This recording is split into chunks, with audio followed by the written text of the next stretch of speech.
Hello, everyone. My name is Adam Williams, and you are listening or perhaps watching to another episode of Retail Redeveloped.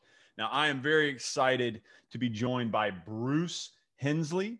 Now, who the heck is Bruce? Bruce is the guy that has brought Restaurant Week to Charlotte for years and years. And the reason that we're talking today is because it's back. And maybe you care about that, maybe you don't care about that. I care about it quite a bit because it's kind of a barometer for where we are in this post-COVID recovery. The fact that we can welcome large crowds back to a restaurant is something that I'm very, very excited about. But before we jump into what is Restaurant Week, if you're not familiar with it, Bruce, do me a favor. Just take 30 seconds and introduce yourself. Tell people kind of who you are and a little bit of your background before we jump into the topic at hand. Bruce Hensley. I'm a public relations guy from Charlotte. Started my company Hensley Fontana in 1985, and we developed a specialty in the hospitality, tourism, restaurant industry, and we parlayed that in 2008 into founding and now owning and operating Queen's Feast, Charlotte Restaurant Week. And we are back. We were on hiatus for a year due to the COVID-19 pandemic. We set records on all front in January 2020. Queen's Feast had 143 participating restaurants in a 10-county area that produced approximately $10 million in revenue for those participants over a 10-day period. And then nothing. So crickets. Yeah, we were hoping to be able to do some semblance in July of 2020, but the COVID-19 pandemic had different ideas. So we did not do it last July or this past January, but we are back. We've got over 40 restaurants in a 5-county area. Very excited, especially since a lot of the restaurants are having some issues with staffing and food costs and even food supply chain issues. But we've got a few dozen that are ready to go and take what we can give them.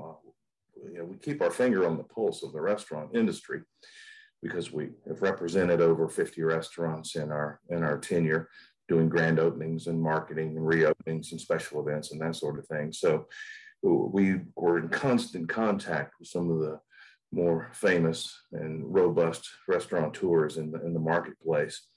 And a lot of them said, we can't handle what Queen's Feast does for us. So we're going to sit out the July 2021 event, and hopefully things will be back to some semblance of normalcy in January of 2022. And we hope that too. So you're already bringing up things that are really, really important to kind of what I do and what I care about. I want to go back a little bit more and start back to why you started Queen's Feast, idea for the Charlotte metro region. Just talk me through kind of the birth of Queen's Feast and what gave you the idea and how you grew it. We had a client called the Ocean Air Seafood Room, which is at Piedmont Town Center. It's where Bentley's is now. George's Brasserie was most recently. And they were a very large, aggressive restaurant company out of the Midwest. And they hired us to do their grand opening. When the Palm came to town, and Sullivan's and Morton's and BLT Steak, all these restaurant chains hired our company to do their grand opening and their ongoing marketing. And Ocean Air hired us as well. And in June of 2007, we were in a marketing strategy meeting at the Hampton Suites Hotel at Phillips Place with their New York City-based investment group. And one of the guys, we were going over maps and strategies, and he said, well, what about Charlotte Restaurant Week? And I looked at Jill, my wife and business partner, who was really the brains behind Restaurant Week, and I said, what the hell, Charlotte Restaurant Week? So the guys explained the concept to us. It had actually started in New York City, the Restaurant Week concept, during the Democratic National Convention of 1992, as a way for upscale restaurants to attract media during the convention. And New York's was wildly successful, and it spread slowly across the country. In 2007, when we learned of the concept, there were only about 24 restaurant weeks nationwide, and they were all the big cities. So these fellows explain Restaurant Week to us, the whole concept of how it works, and you typically do it in a slow period. So the restaurants benefit through additional cash flow. They keep their staff working, and they gain the coveted trial business because you're offering 3-course prefix dinners for a significant discount. So it entices more trial business. So people are more comfortable getting out of their typical geographic or economic footprint and going to a new neighborhood or a new town, or in our case, even a new state. So he explained the concept to us, and we got excited, and we said, we like that idea. He said, do you think you could do that in Charlotte? And I said, I don't see why not. This was June of 2007. And he said, can you do it by September? And we said, no. So we spent the next 14 months doing due diligence on Restaurant Week. We called friends. I'm a member of an organization called the Society of American Travel Writers, which is the world's largest and most prestigious group of travel journalists. And within that group, there are lots of public relations people throughout the country. So I called some of my public relations contacts at Denver, Dallas, San Francisco, and Boston, and interviewed them and asked them, how do you do this Restaurant Week thing? What works best? And they were all fantastic. And the folks at Denver, Colorado, even shared their blueprint with us. And that's the one that we liked best. We liked their website the best. We liked the simplicity. They weren't doing lunches. They were just keeping it very, very simple and cut and dry. So we pretty much copied the Denver, Colorado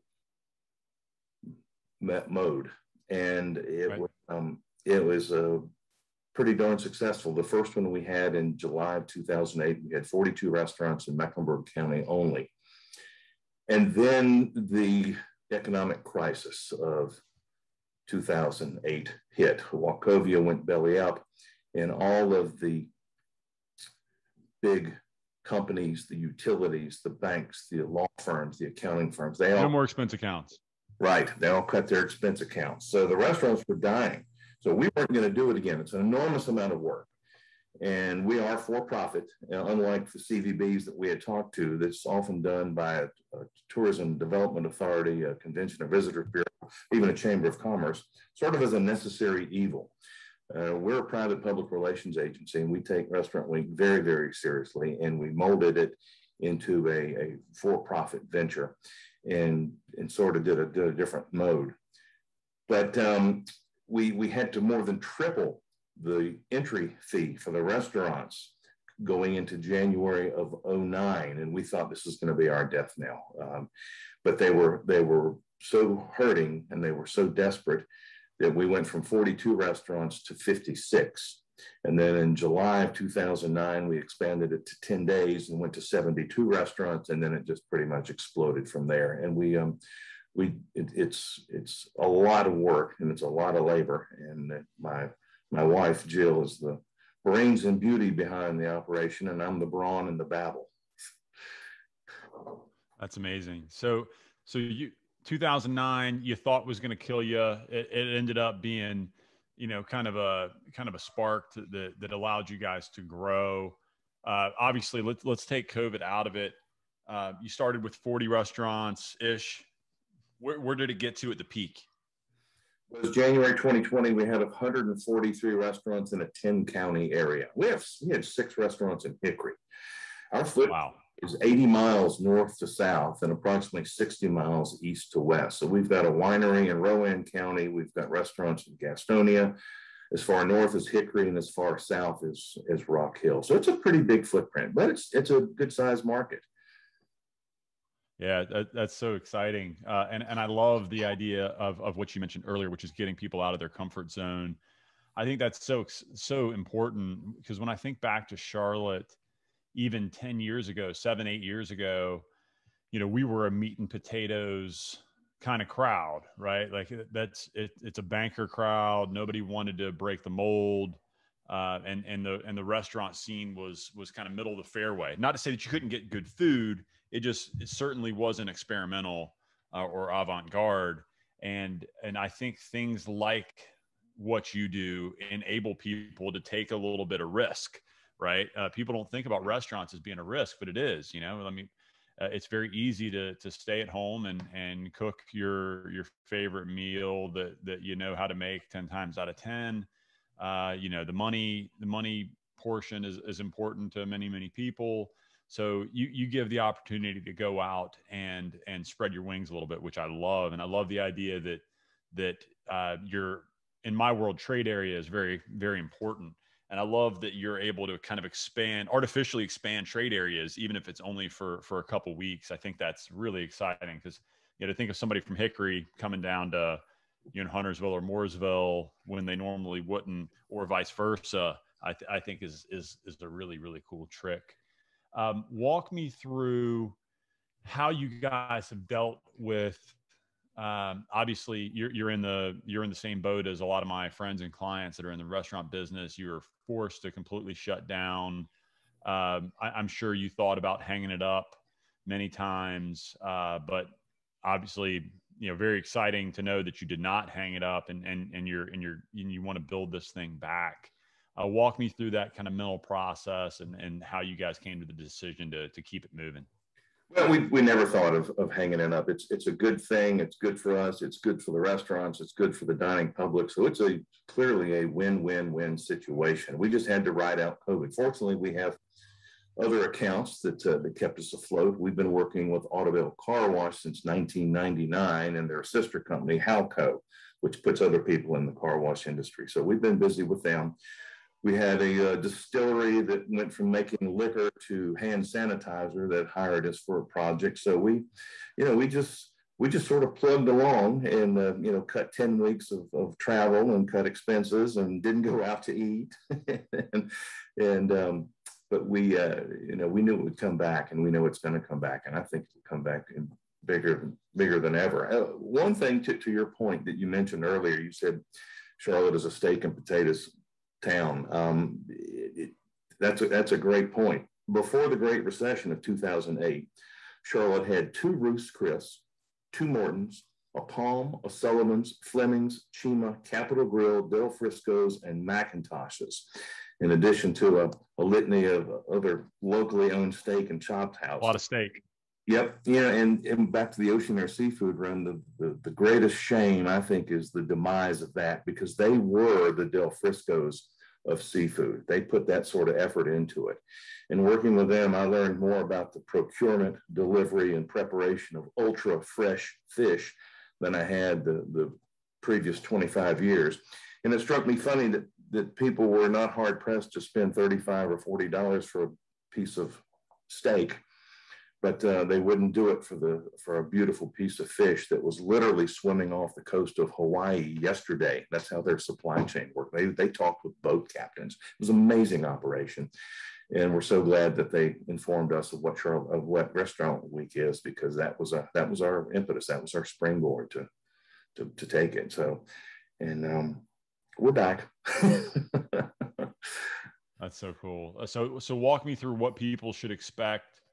Obviously, you built a massive following. Like, what is I believe you mentioned this earlier, but at the peak, I mean, how many humans were enjoying Restaurant Week, roughly? We have estimates based on some of our partners, our website, reservation systems, the analogs, even the interviews that we've done with restaurateurs over the years. So in January of 2020, we had right at 400,000 visits to the website in a 30-day period. And of those, we think that about half of those turned into meals. So we're thinking, and it was about 200,000 people dinners, and with a cover of approximately $50 per person. Now, even though we offer Queen's Feast for $30 or $35 a person, oftentimes the mindset is look at all this food we're getting, for a great price. Let's order that special bottle of wine, or let's have an extra cocktail and get road chauffeur transportation to take us to and from, so we don't have to worry about driving. So the average cover is almost $50. And it's kind of funny. I'll have friends call me up, "Hey, Hensley, I went to your Restaurant Week thing and for $30, and it ended up costing me $150 for 2 of us." Good. Well, and another thing, Adam, that's interesting is some of the restaurateurs tell us that Queen's Feast will lure them into the restaurant, and they'll look at the Queen's Feast menu, and then they'll decide to order away from it, from the regular menu. Well, then your normal margins come back into play. So you're golden.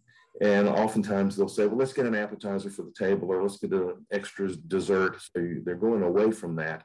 But that's the magnet that gets them in there. And you do have people that just spend $30 or $35 and drink water, and unfortunately decide that they shouldn't tip. And then we discourage that. And especially the tipping. And now in this day and age, we want everybody to come in at least, 20-25% tip. And yeah, but you're going to have that contingent show up for anything, right? Right. And honestly, that it goes back to just not being able to please everybody, right? You're going to have those people that think that they're doing you a favor by showing up at your door, and they don't understand hospitality. They don't understand how hard it is to run one of these restaurants. I'll admit, I'm one of those guys. I know, enough to be dangerous about wine. I'm certainly still a neophyte, but when I go into a restaurant and I see the same bottle I can get it at Harris Teeter for 3.5x, I know that registers, but that's a totally different scenario than expecting to get everything for free, or expecting to get everything for a McDonald's price, even though you're getting, prime cut filet, or to your point, fresh fish. I mean, but there's certain people that they should probably just stay at home, and you can't build a restaurant for those kind of people. But walk me through kind of what you guys are expecting. Obviously, you're not going to go from 0 to 60 overnight again. Walk me through kind of how you see this thing building back up, and how many years do you see until it's back to its former kind of gusto? Boy, if I had a crystal ball, we don't know. We've got the same amount of people living in the market with 103 fewer restaurants than we had the last time we did it. So I would highly encourage people to get reservations quickly. It's restaurantweek.com. You go to the website, you see what restaurants are participating alphabetically and geographically, what their Queen's Feast menus are, and go to their website. You can also make reservations, and you must have reservations, especially in this day and time with the staffing the way it is. So Adam, we're hoping that the staffing issue will fix itself or get fixed, and that the food costs will level off, and that the supply chain gets a little more stable, and that we have 150 restaurants in January of 22. Now, that's a fantasy, but will it happen? We have no idea. It needs to happen quickly, because these restaurants. There's a huge amount of pent-up demand right now. Yes, huge. So I imagine there's a huge amount of pent-up demand. I think that the notion of revenge spending is real. I think that people have been cooped up, and they want to get back out, and they want to get on with their lives and fellowship with the people that they haven't had an excuse to fellowship with in a while. Let's dive into what you mentioned, and that is the issues above and beyond COVID that are affecting your clients. I mean, you mentioned a couple of them: labor, huge issue; supply chain, commodity cost. I mean, these things are big challenges. Walk me through what your clients are telling you, and just let's explore that a little bit. Well, the significant staffing shortages and food supply chain disruptions are serious issues at this time, and how that's fixed, I don't know. A lot of people have left the industry. They're leaving hotels, they're leaving restaurants for whatever reason. And we've heard from many operators that they would otherwise love to participate in the Queen's Feast, but they're just not comfortable doing it at this time. And as I said, we keep our finger on the pulse, and we're in constant contact. We reach out to Pierre Bader, John Dressler, Frank Schiavelli, John Love. We reach out to a lot of these folks in the industry, Luca Annunziata, and just sort of take their temperature. And everybody's in the same boat. Some of them perhaps are a little more comfortable since they're participating in Restaurant Week, but it's You know, I don't have a crystal ball. I really have no idea what's going to happen. It's got to get better. You know, we've had, I think, about 15 typical participants that went out of business. Right. And other restaurants are coming in their space. I mean, the Five Church folks took over La Belle Helene, and a Big Ben took over Carpe Diem. So, you know, the money's out there, the interest is out there, the momentum's out there. It's staffing is huge at this point. Yeah, Bruce, you know what I'm seeing, because you mentioned 100 restaurants that are no longer here. So I look at COVID as a massive accelerant, right? I'm lucky enough to talk to really, really informed people on this podcast about every week. And that's something that I hear over and over and over, that COVID in the retail business and in the restaurant business, you would produce like a 3 to 5 year acceleration of what was already going on. Yes. So you have the restaurants that were already struggling, they done. The restaurants that were, you mentioned John Dressler, Frank Schiavelli, those guys that are seasoned professional restaurateurs, it enabled them to kind of even maybe gain more of a foothold. I go to John's restaurants more now than I did pre-COVID, because I know that he's kind of figured out staffing and he's figured out supply chain. He's limited his menu down to the things that he knows he can really provide and perform on. And he's honestly probably stronger of an operator now than pre-COVID, because people like me that are in the business and around the business know that, you know, that's going to be consistent. Frank was able to take over a restaurant in Pleasant Midwood. I mean, we can go on and on and on. So this accelerant, I think, has been very, very fascinating.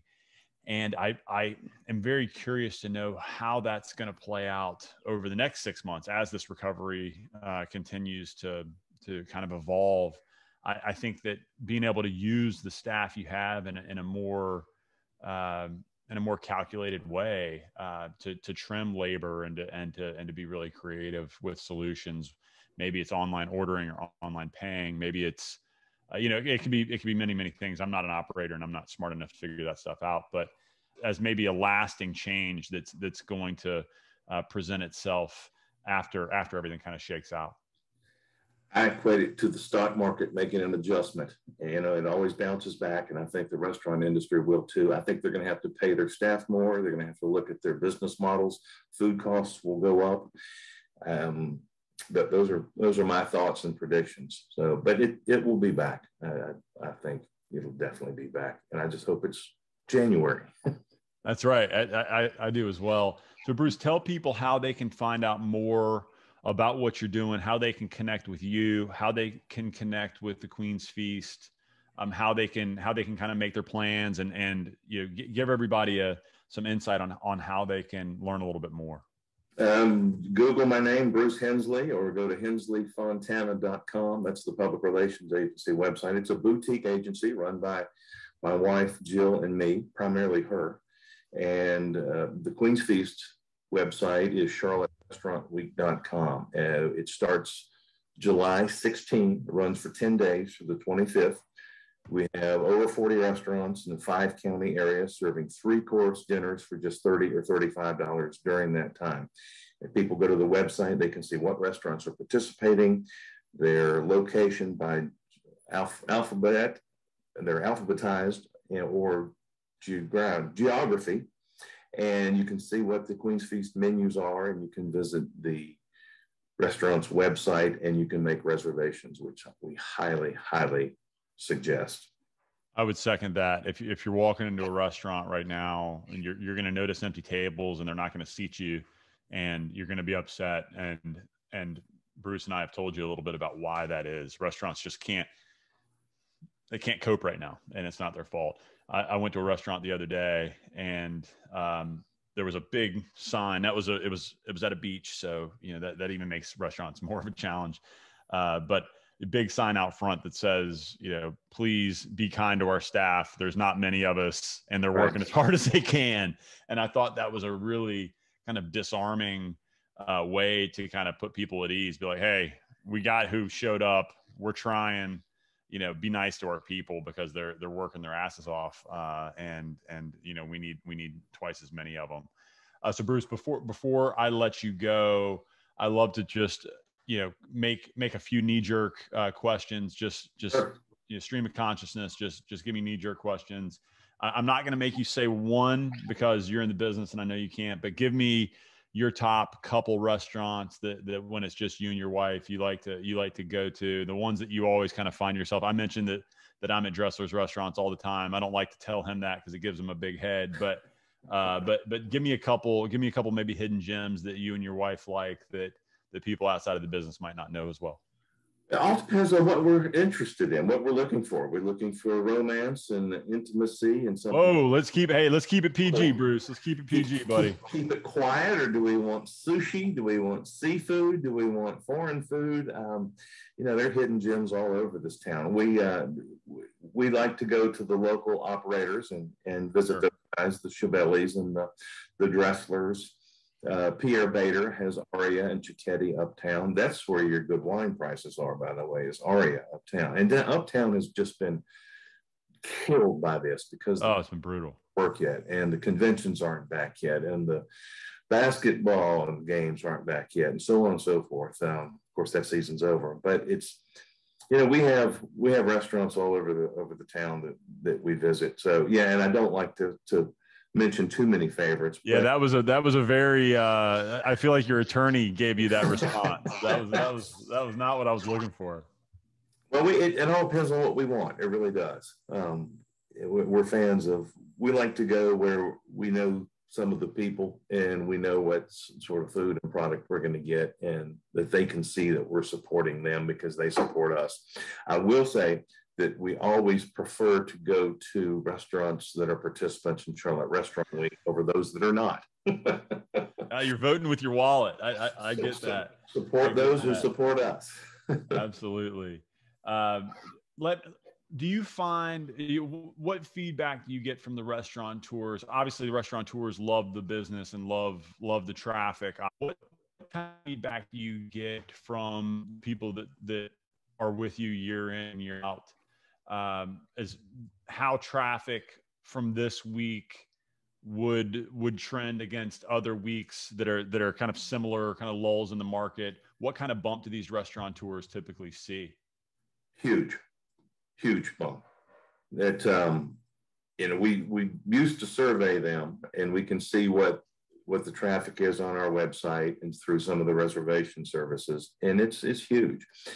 And it's going to be interesting to see what we're doing with 103 restaurants fewer than what we had in January 2020, with the market the same. So the website traffic is already up. There's a lot of publicity out there. There's a lot of social media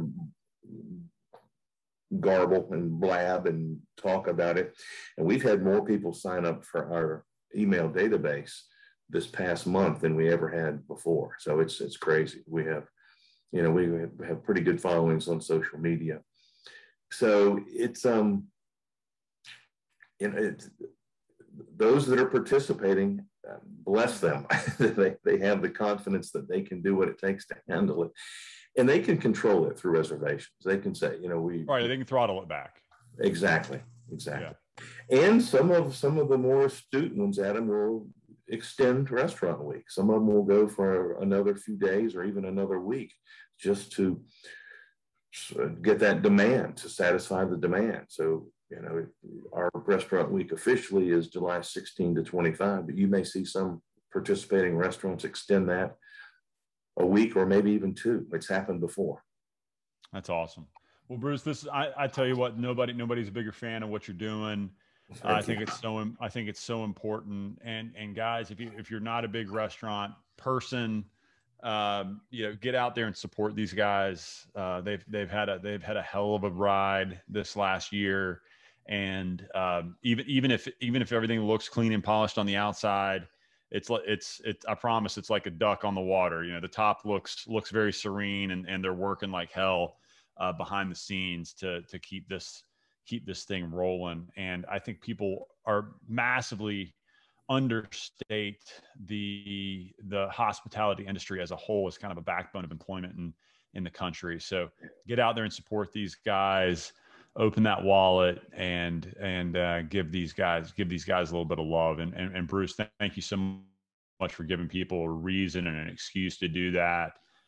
Keep expanding that trade area and keep doing that work. And I hope we get it back up to its former glory here ASAP. Thank you. Well, it's our pleasure too. I'll leave 3 tips, 2 of which you've already hit on. If you have a reservation and you're not going to be able to keep it, please let the restaurant know.